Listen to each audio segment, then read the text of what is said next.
Hi, everyone. Welcome back to Question the Answer. Hey, guys. How's it going?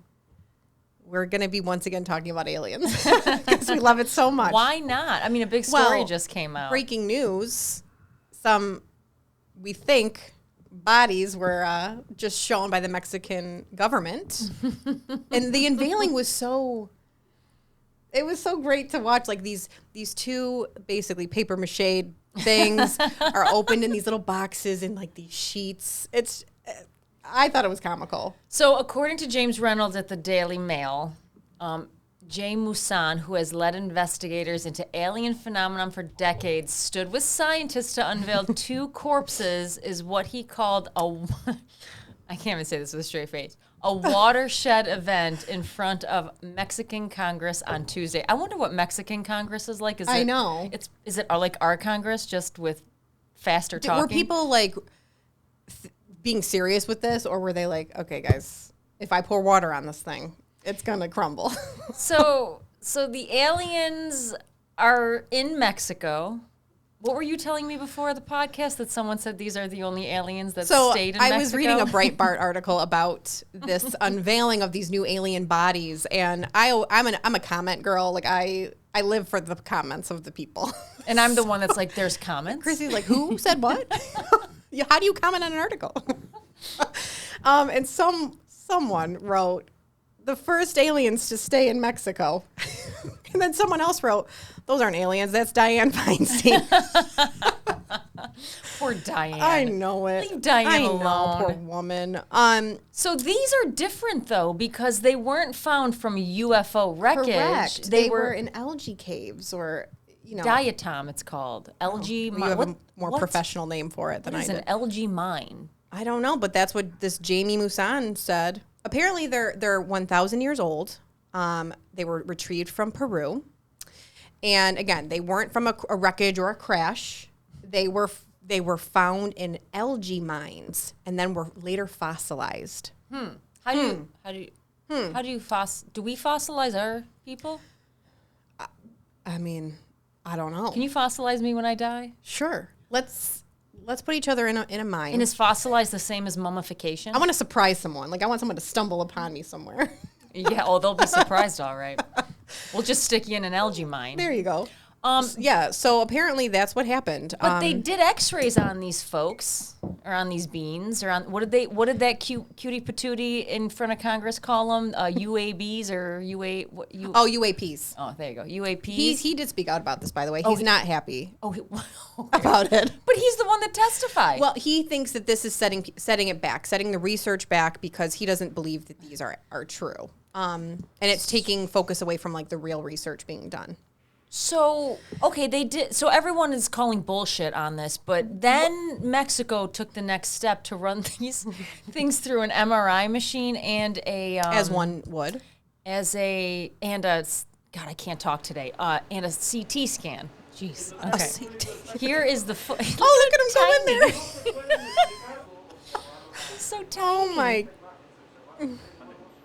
This reminds me of like one of those those like stretchy things that was like really big that you could move when you were younger, Mr. Stretch or something. Yes, we have those in my home currently. So it doesn't. I mean, come on. It's skinny. It's little. It's got a big head. It looks like E.T. when he was sick in the bathroom, just without the fat. Like oh my God, here we go. That is literally E.T. what he. That's the same shape, the head, everything. That is what he looked like. I feel. Do you want to give us another quick synopsis of E.T.? That we all sobbed crying at it. Yeah. I mean, how do you not love E.T.? Wow. They're speaking. Look at him. Look at it. It looks like a toy. This is a toy. And he's like, and here is the vertebrae. Yeah, like little tiny feet. They only have 3 fingers, 3 toes, and one of them had eggs in it, as if it was pregnant. I feel like this is not original because we've seen images like this from movies, shows, pictures online that people make up. Like this isn't. I have an idea. They should make this the next pregnant Barbie. And release it. Just make a whole alien line. So that's Midge. They can't name it Midge though. Right.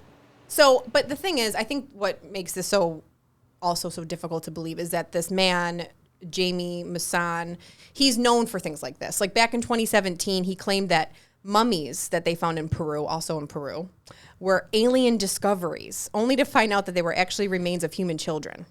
Like he just wants it. He needs the aliens to happen.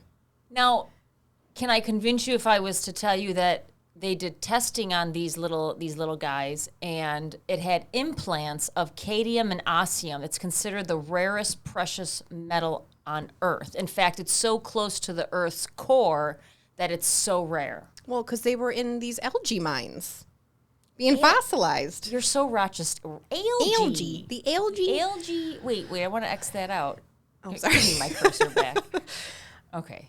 Here's the thing. I don't know if anybody there Here's is the thing, some folks. breaking news that I don't know if I'm going to be the first to share this story, but it was actually from the show Is It Cake? And this, I'm sorry to let everyone know, it was an experiment, and it's cake. Oh my God, it's cake. I want cake now. It's cake. That's awesome. So you heard it here first. It was cake. It's actually cake, guys. It's like that show, Is It Cake? Yeah, yes. I love that show. Oh, sorry. I was listening, I swear. Yeah. So Have you ever watched that show with the host? yeah, it's amazing. Where he's like, "Is it cake?"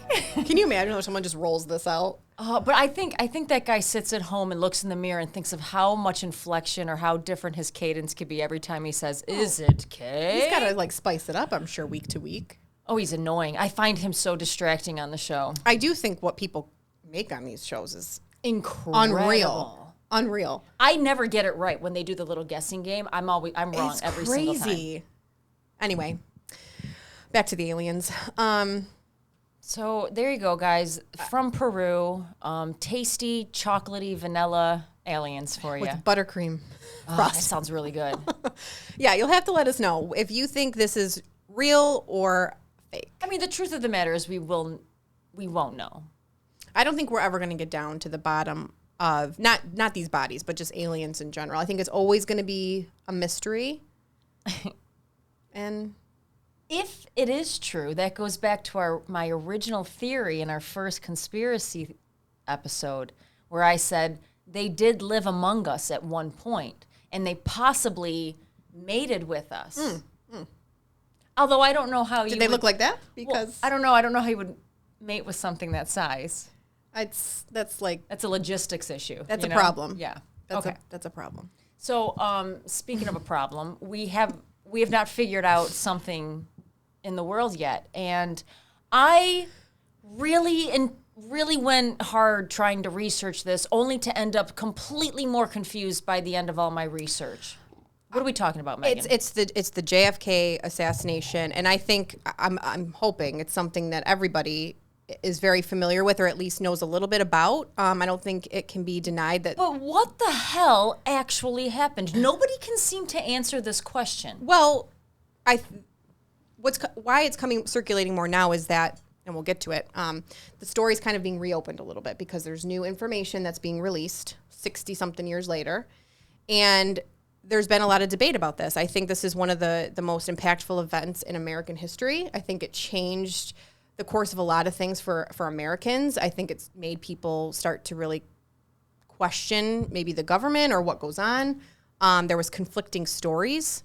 So just maybe we should give some background on. Yeah, let's start from the beginning. Yeah. I have the original announcement from Walter Cronkite of the original announcement of the John F. Kennedy president's death. Say that 5 times really fast. And almost exactly 1 hour after his initial bulletin, this now famous announcement. From Dallas, Texas, the flash, apparently official, President Kennedy died at 1 p.m. Central Standard Time, 2 o'clock Eastern Standard Time, some 38 minutes ago.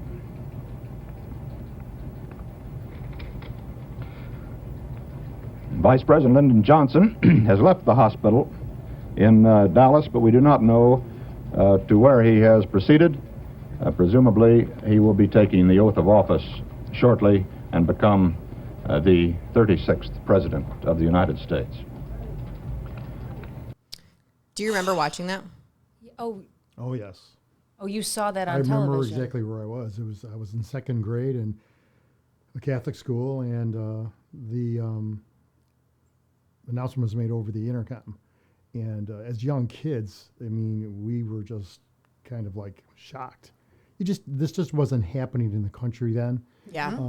This was really the first president to get assassinated that was... Well, it was captured on film. Jack Ruby killed Oswald. That was on live television. Oswald that was the one who was. shot the president. That's interesting. You remember where that was our 9/11. Yeah. So we remember where we were sitting at 9/11. You remember where you were when John F. Kennedy was shot and assassinated.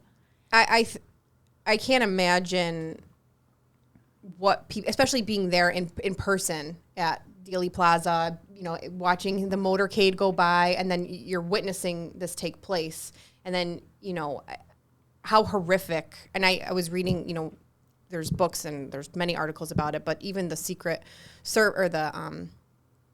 Service members that were on duty, can you imagine the panic that was setting in when all of this was taking place? So that leads us into lots of conspiracy theories, and one of them is with the Secret Service. But I actually went through the exercise of pulling the biggest piece of evidence that there is that has kind of gone against... Well, I don't know. Where do you want to start with this? So there was a shooting. So the president was assassinated. Well, he was 46 years old. He's very good looking. Beautiful family. People loved him. He's in his motorcade. He was a popular president. He was. And this takes place.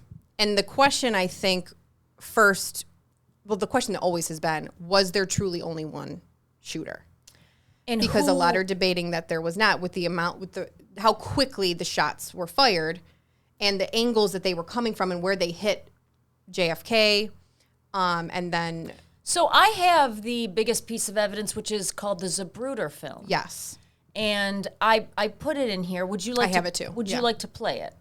Let's play it. Because this is the thing that is causing all the chaos in the Warren Commission's findings. Yes. The Warren Commission was basically a group of men that was put together to investigate the assassination of JFK. So they put together a report, and out of this report, all these conspiracy theories were born because people didn't really agree with it, and there was a little bit of shadiness going on as this Warren Commission was doing the investigation. Well, and part of their findings, and it's called the magic bullet theory, is that they believed, or their findings reported, that there was one shooter, Lee Harvey Oswald, who fired 3 shots from the 6th floor of the Texas School Book Depository.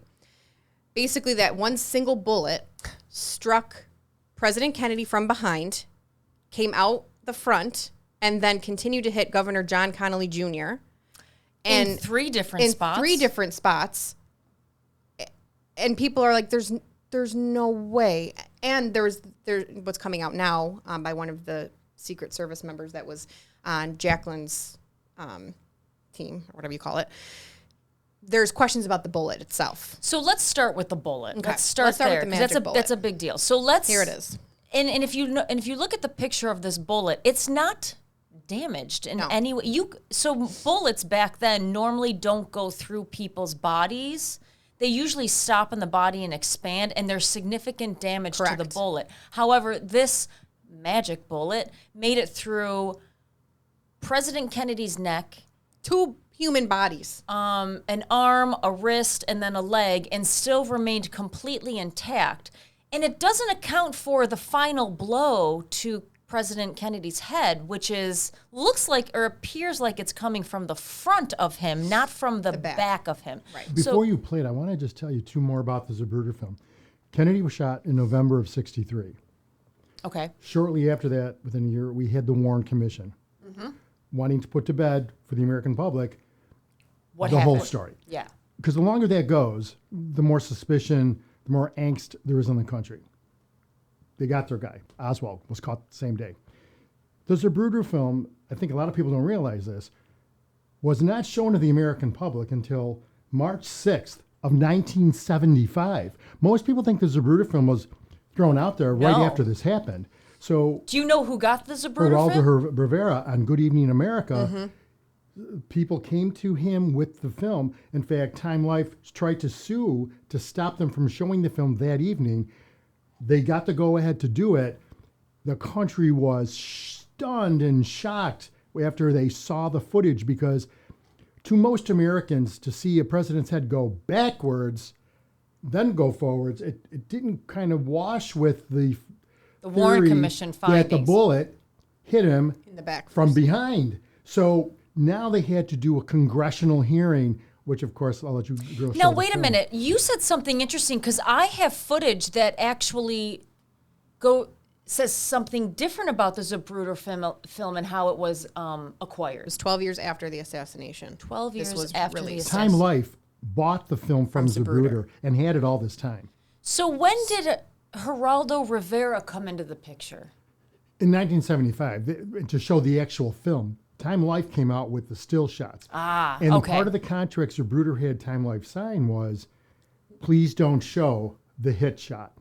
He Yeah. wanted to protect the family from that horror. Got it. But of course, the Zapruder film showed everything. Everything. Everything. Why didn't this guy, Abraham Zapruder, why did he keep this film? Well, again, he sold that was a Time Well, I Life don't think editor. yeah. That man you're just showing Dick is the Stoley. individual that bought it from him, paid him the rights for it.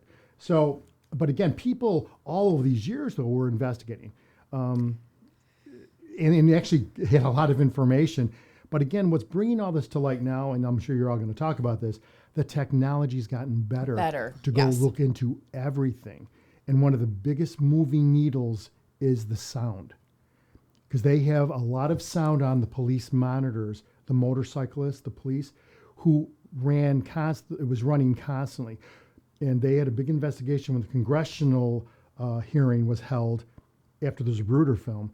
They had a sound company go out, and the results of that study shocked the Congress. They actually said they're over 95% certain 2 shots, multiple shots. I believe it. I thought I heard 3 shots. Possibly, yes. Well, then there's talk that there were 3 shots, but they all came from Lee Harvey Oswald, which But there's there- no way. Well, no, that's already, in fact, you're going to talk about this book, but he had a single shot rifle. Yeah.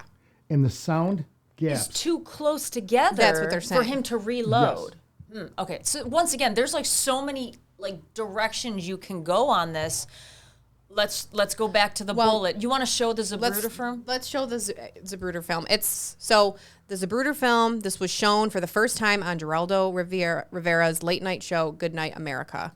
This is very heavy. It's the film shot by the Dallas dress manufacturer, Abraham Zapruder, and it's the execution of President Kennedy. And Bob and Dick, would you please narrate what we're seeing as we show this film? This is commercial footage leading into Dealey Plaza. This is the car on Main Street. So this film was taken by actual newsmen. This was spliced together with the Abraham Zapruder film. Yes. All right, so this is the beginning of the motorcade. Okay, what you're seeing now is in slow motion so that you can grasp what is happening. This is a film taken by Marie Muchmore that leads into the Zapruder film. It's for time continuity. The president is waving to the crowd here. And Jacqueline Kennedy, of course, is sitting alongside him in the open car. Right. This is from Orville Nix's film. This is originally 8mm footage, and they're heading now toward Elm Street. They're on Houston Street now. They're going to make a left-hand turn. It's on the corner where they're going to make the turn there that the book depository was. Now this is the Zapruder film. Okay, so the cars are coming along now into Dealey Plaza. Yes, these are the lead motorcycles of the motorcade. All right, now with the president and Mrs. Kennedy is also Governor Connolly. Right. Now, before he goes behind the sign, the president is waving to the crowd. When he comes out from behind the sign, he is shot. Then Governor Connolly is shot. He's already been hit. He's already been hit. And now, At the bottom of the screen, the headshot. that's the shot that blew off his head.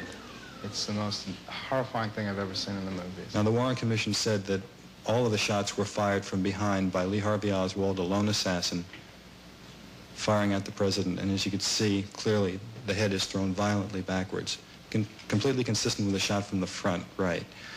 Now, this is an extreme blow-up of just the president from the film. All right. Coming out behind the sign, he's shot. He's hit from He's hit here. From the front, too. He's hit From the front. Now, Jackie doesn't realize what's happened yet. She goes to his aid. And now? He's hit from... Again, the violent backward motion, totally consistent with 80% of the witnesses, which said the shot came from the grassy knoll in front and to the right. It's interesting to note how many people is running towards where most folks thought the shots came from. The head goes backwards in the next film from the other side of the street. Oh, God, that's awful. Now, can you imagine Americans for the first time seeing this on a video, in live, in live time? This is what, and I want you also to notice where the motorcyclists were. Mm-hmm. They were behind. So that's they were behind his limo. So, do you know that was Kennedy's choice? They would normally be on the side of his limo on both sides. Because he made the decision to have them back. He wanted to have access to the people and make it look like he was accessible, right? Right? Exactly. I didn't know that was Kennedy's decision. I thought that was a Secret Service person's No, decision. they wanted them to be on the sides. Okay. Oh, I mean, even watching it now. I can't imagine what the First Lady went through. When she gets up and reaches to the back of the car, I heard one story where they were claiming she was wiping brain material off the car so that she was covered in it. The public couldn't see it. His brain was all over. Oh my God, that poor woman. I mean, even just thinking about her and everything that followed after, and she's got kids to care for. It's like, how do you even make yourself get up and keep going after literally witnessing something like that? So that film really kind of makes you go, when the Warren Commission writes up their report, because it clearly isn't one shot, because he's shot once and he's kind of like doubled over holding his throat, and then you see the second shot. So there's at least two that you can see. There's another report that says there was a third shot that missed everything, and there's actually a picture of like a concrete like stand that has the bullet mark in it. So the Warren Commission didn't help themselves with calming everyone down that this wasn't a conspiracy theory. Why do we think that is? Why do we think the Warren Commission just decided to say that there was one shooter, and is it just to close the case and be done with it? So they kind of got a little bit of tunnel vision here, because Oswald was the only person they looked at for this. For the most part. They went right after Lee Harvey Oswald. They had him arrested there was something that happened with him and Officer Tippit. He killed him. Well, after the shooting, Oswald obviously had to make a quick exit out of the book depository building. And I got to say, with a little bit of knowledge, we were there a year ago. We went to Dealey Plaza, the book depository. And there's a lot of people there that are still debating over all this. You mentioned the bullet that hit the berm, the concrete. Berm, thank you. And there's actually proof that one bullet hit remember when you were seeing the film and you saw there was a street sign? Yes. Yeah. It hit the sign. And that casing was found on, and it also hit the berm. The curb. And so there's a lot of stuff that you're hearing about later that you didn't quite hear in this when you first heard it. But the Warren Commission, like any other government commission, when there's a huge crime occurring, something that the public is outraged at, the longer it goes, the more fanatics you start to hear from. Yeah. The more so it was to their benefit. Oswald did flee the scene. You have eyewitnesses in the book depository that'll tell this. He was upstairs. They heard the shot. Some of the roofing came down, the ceiling from the shots. So they all know that. He was found a ways away from the scene. In a movie theater. Officer Tippit was actually parked at an intersection of this part of outside of Dallas. And what's great about really reading about this, there was a woman who was waiting at the corner. She saw the parked police car. She looks down the street, and here comes this gentleman, and I believe a jacket, walking towards her. He turns to the parked police car, Oswald walks over to the police car, leans in on the passenger side window, talking to the officer. Weird. And then he gets He walks around the front of the car. Tibbet gets out of his vehicle. Oswald shoots him and then shoots him execution style as he's down. The woman witnesses all this. Oswald starts walking towards her, and this is her testimony. She thought she was gone. Die. Yeah. She thought her testimony is he stops, looks at her, points the gun in the air, and then just turns around and walks down the street where the officer's car was, just keeps walking away. She gave that testimony to the police department. Then they did catch him at the movie theater. So the more you get into this, the more questions you have. And that was my problem. Like, I was so damn confused by the end of this that I'm really glad you're here today, because I knew you'd clear a lot of this up in my brain for me. Yes, you got a lot of info. And there's, this book called The Last Second in Dallas by Josiah Thompson. I started reading it. I know you've read it, AJ. I haven't finished it, but it's really a phenomenal book. I know there's many, there's other books out there. There's documentaries. There's all sorts of articles, but it's so detailed. Through the Looking Glass is also a really good documentary. Yeah. It just really kind of lays out piece by piece from when it started and where we're kind of at today. Again, I still have to finish it, but it is a great book to read if it's of interest. I think my issue with the Warren Commission is, and I understand, get it solved, get it done, let everyone have some resolution and complete this in their brains and move on. But they did there was this little conversation about entrance wound versus exit wound, and the doctors that originally in a press conference declared it an entrance wound then was pressured into calling it an exit wound. Mm-hmm. And I know they didn't have the video at that point in time, but the doctor was saying, no, this entered his body. It didn't exit his body and go into another body and then out of the body and then back into the body and then out of the body and then back into the body. So, and then the autopsy that was done, the pathologist who had very little experience in gunshot wounds, when they asked for assistance, they were denied, and they weren't basically performing a real autopsy. They were just being dictated what to do. Even the photos of the autopsy are in question. The people that saw the president's body and then looked at the autopsy photos questioned, this has been changed. And it looks like they sewed his head back up. It looks like something was changed in the actual photos that were taken at the autopsy. So, but why?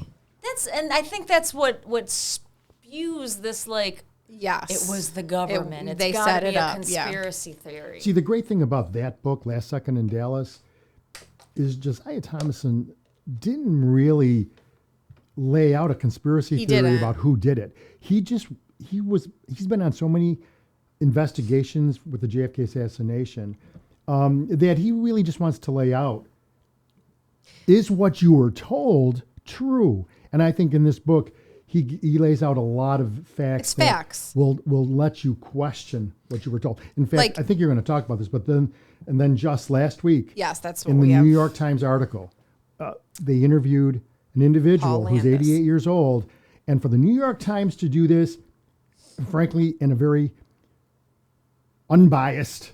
It was shocking. It's astonishing, number one, but it's also an admittance that there's more than there's more to the story than what you were told.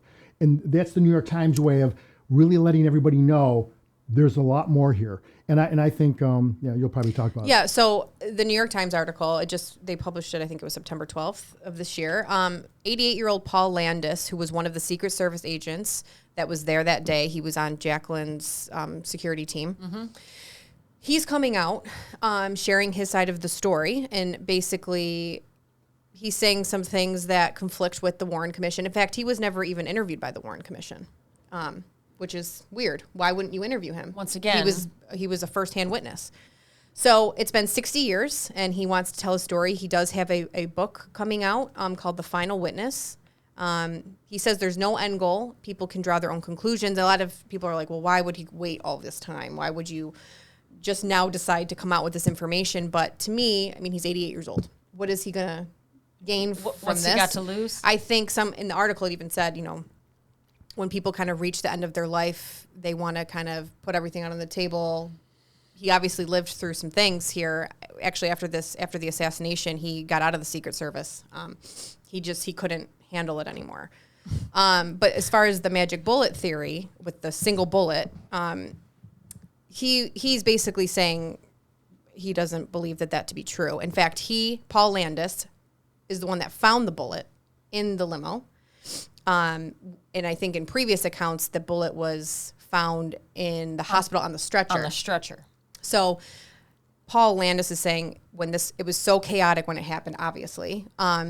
He saw the bullet on the seat and he grabbed it because he knew that would be a piece of evidence and he didn't want people surrounding the limo to take it. Well, he actually questioned himself about he was did going to leave it, but then and he never told them that he found it. And he grabbed it and put it in his pocket. Yes, and then when he got to the hospital, he said that he put it on the stretcher where Kennedy was, and the thought is that it rolled off of that stretcher onto Connolly's and then on to I think an empty one. But what he was saying is it was so chaotic and he was so flustered. It was kind of very quickly done. And he does kind of in the article say that he kind of questioned himself, like the fact that he never mentioned it. Yeah, why not mention it? I don't know. I think witnessing in my opinion, like if you're living through that and you're witnessing something so horrific right in front of your face, do you think clearly all the time? I mean, I know his job is. I don't think you do in the moment, but afterwards. And then 50, 60 years later goes, I mean, I guess why now? Why come out with this now? I don't, if you look at the facts, I don't think anybody could believe the magic bullet theory. I don't think there is such thing as a magic bullet that can go through that many body parts and still stay intact. But there's so many, and this was in 1963. Obviously, we have gotten much better at investigations, much better at a lot of things. Maybe. The ones we want to be good at. But the question still remains is, like, was Oswald the only one? And Oswald, if you actually try to find a motive with Oswald... It wasn't against the president himself from what I've read. No. From what I understand. I mean, there's this... And this is where I had to turn off the what's it called? The documentary, because I was so very confused. So Oswald was a Marine. He actually was part of a group that was on a very, very remote, secretive island in Japan. And they think that he got into a little, I don't know, once again, but what was Oswald's motive was what they were looking for, and they thought that he was this special agent for Cuba who was upset with the president for pulling out of the Bay of Pigs, and he was passing out, like, Cuban pamphlets, and I don't know, AJ, can you help me here? Yeah, he was Oswald was more or less seen as a communist sympathizer, even moving to the Soviet Union. And actually I believe his girlfriend was from the Soviet Union. He had actually wanted citizenship, from what I believe, what I've read. And he then eventually came back to the States. So he had some kind of a record that they were keeping track of. Now, he was also, in some literature, said he was a sharpshooter, which kind of tied into the fact that he could have done this. Well, the Soviets, when they had him in their, when he was over there, his marksmanship was horrible. They said he was terrible. Plus, he was behind the president, not in front. Well, when if, like I said, being at the book depository and you're actually looking out the window that he was looking out of, and even in this book that Meghan is showing, many people questioned, why would he wait for the entourage the motorcade to turn? It had to make a left-hand turn, and he had a straight-on headshot before it made that turn.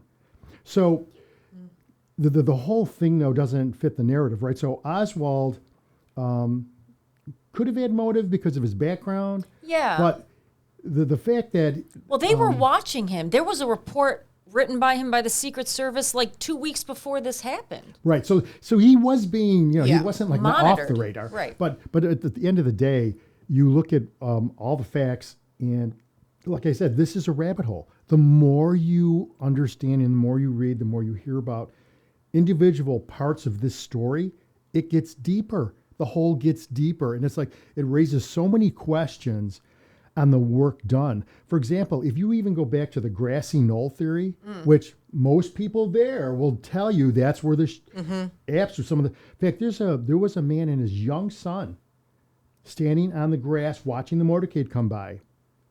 Behind him was the grassy knoll. He was a military veteran. He claimed he almost felt something whiz by him. And being under fire in the military, he'll stick to his story that that bullet just missed me. So the bottom line is that second shot or the first that came from the grassy knoll, and again, interviews of people that were there who were by the fence, by the grassy knoll, and there were people behind that fence. There's pictures that'll show you a guy in a hat. It's in here. It's in this book too. Yeah. He goes into detail about that. Do you know that behind that fence, there was a public parking lot? Right. People were jamming this parking lot to line up so they had a place to park. They can watch the motorcade. After the assassination, they close out they block out the exits.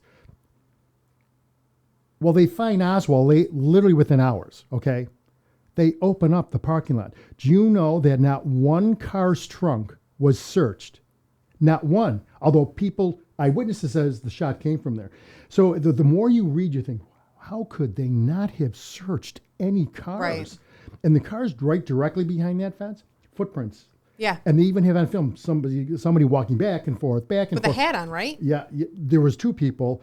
Specifically, in fact, some Secret Service agents, when they came to talk to those people, they said, we've already told one of you what we saw. And they go, I'm the first one back here. He goes, well, someone showed us a badge. So Weird. This is so fascinating that how deep this could have all gone. But again, it's like everything else today. You question everything. And now you got to question your history, right? Yeah.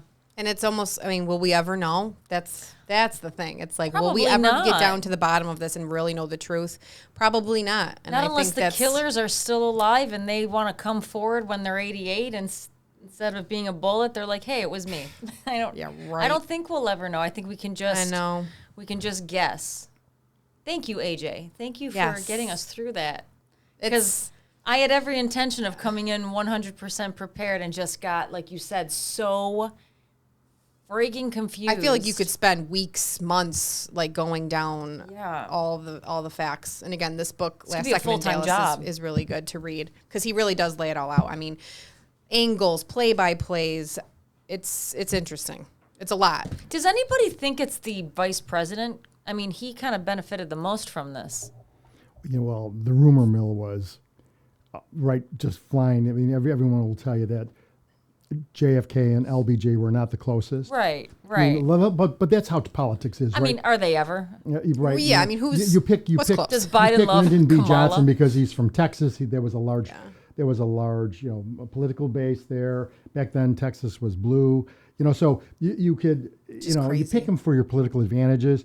But at the end of the day, this story keeps giving because at the end of the day, on live TV, how in a transfer to another prison, how does Lee Harvey Oswald get exposed to Jack Ruby walking off the street, getting into that walkway?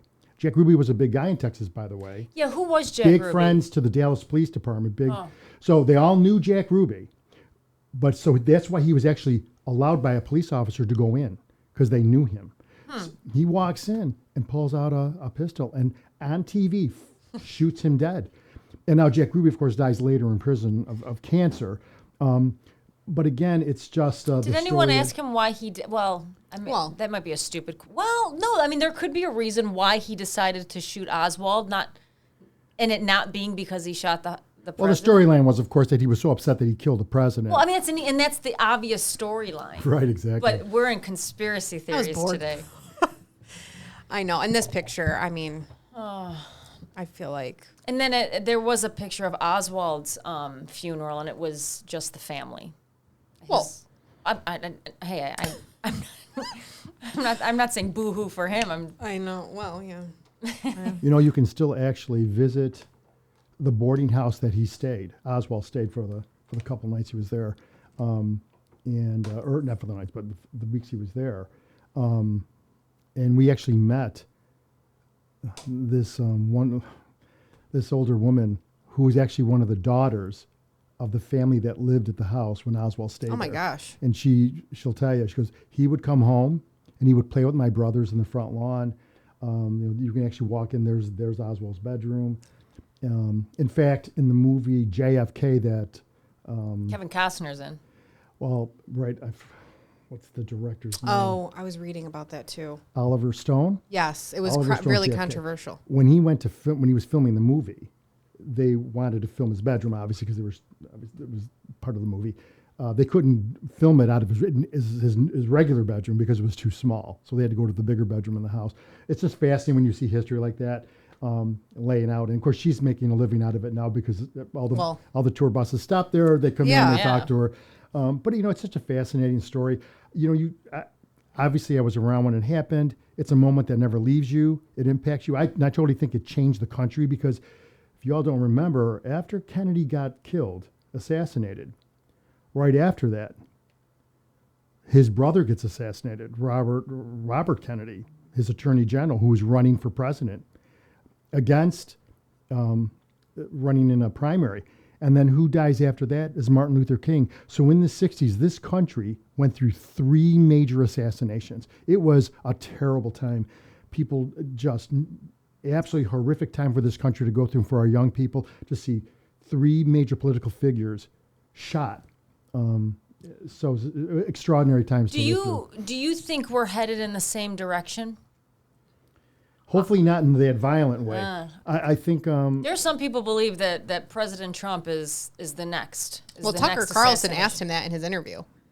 He was like, they've tried everything else. The next step would really be to assassinate you. Mm-hmm. And he said, "Do you ever think about that?" And Trump, he didn't seem too concerned about it. I mean, but I think that's his personality. Yeah. But you do. I've thought you do think about it. There's such a division. People right hate now. him.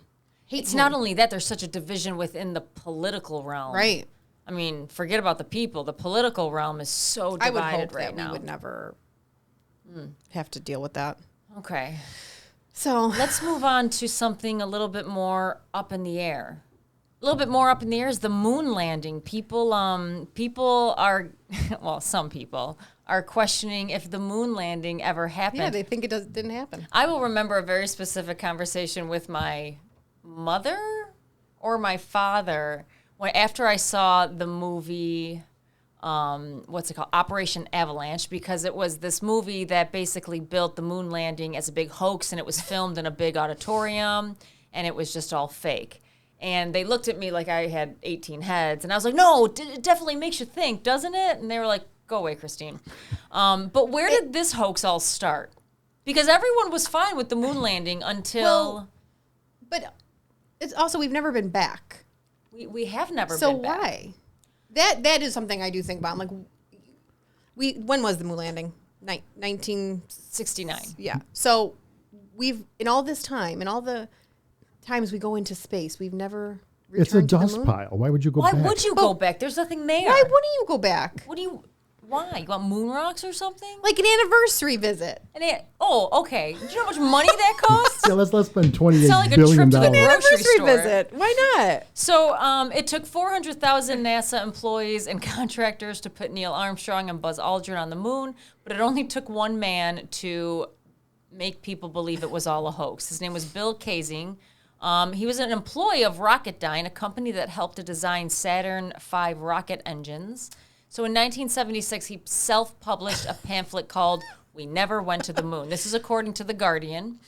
Well, hasn't Buzz Aldrin in interviews said it didn't happen? No. He was. Doesn't he have dementia? Maybe that's why he said it. I mean, look at what Biden says. Hold on. I swear he has literally said that. So why would people, say we've never gone to the moon? So here's the reasons, Megan, why people want to question now the moon landing. So one is in and they're using the photographs, by the way. The photographs and the actual video that was taken. So there's no stars in the photographs. So it must mean it's fake. Okay. The flag. Here's a picture. Because the Look at flag isn't flapping in the wind, Well, we didn't go to the moon. it's a still shot, like, picture. Yeah, there's the moon is so doubters say there wouldn't be no wind because there isn't any freaking air on the moon. However, the counter argument suggests that although it looks like it's moving, it isn't. When it's stuck in the ground, it would have been disturbed and it kept that bent shape.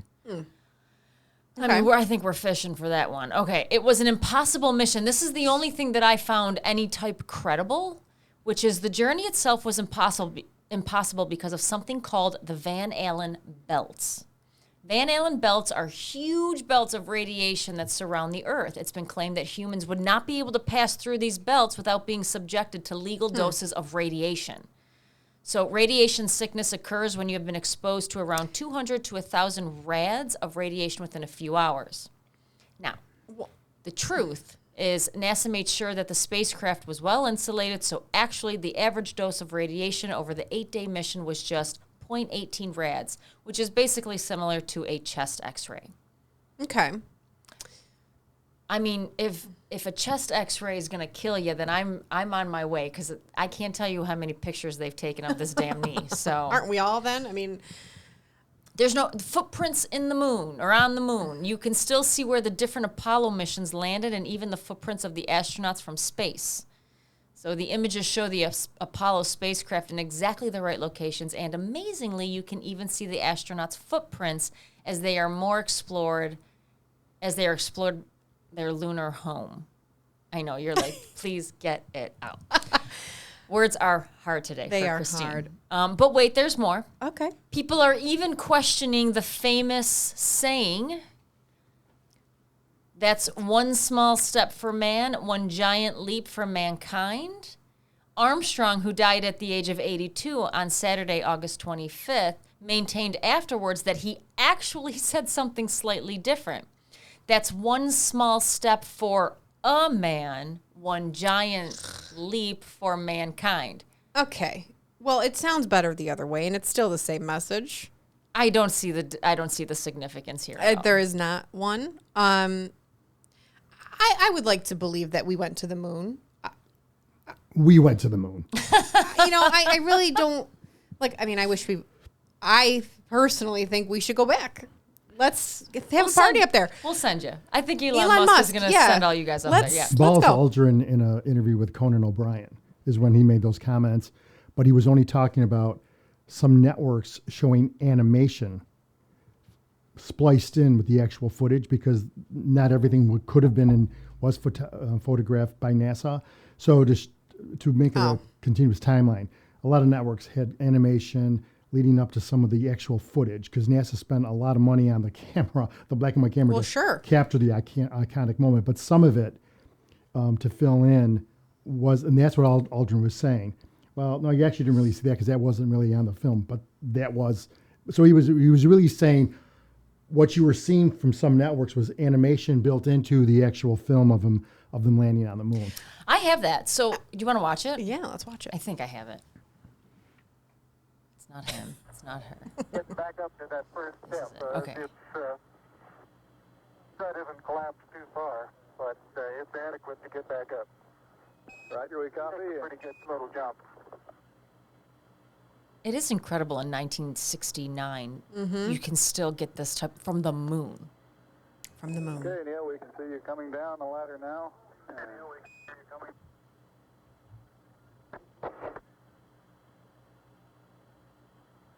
Okay, I just checked.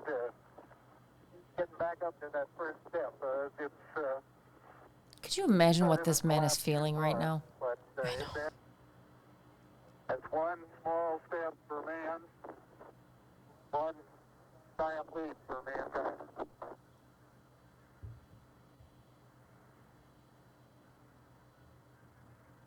That's it. I think that's incredible. I mean, looks real to me. It looks real to me. It doesn't look like that happened in an auditorium. I mean, somewhere. people were even questioning like the light in the photos. Like it had to be artificial because of the shadows, and basically the astronaut in the shadows would not be visible with a single light. So I think there's just people out there who will take any story. Don't worry, MythBusters totally debunked I loved this. MythBusters. I know. So they recreated it, and the picture shows the astronaut perfectly within a single light source. So I just feel like there's people out there that, they got to keep it interesting. They're going to always come up with some sort of conspiracy.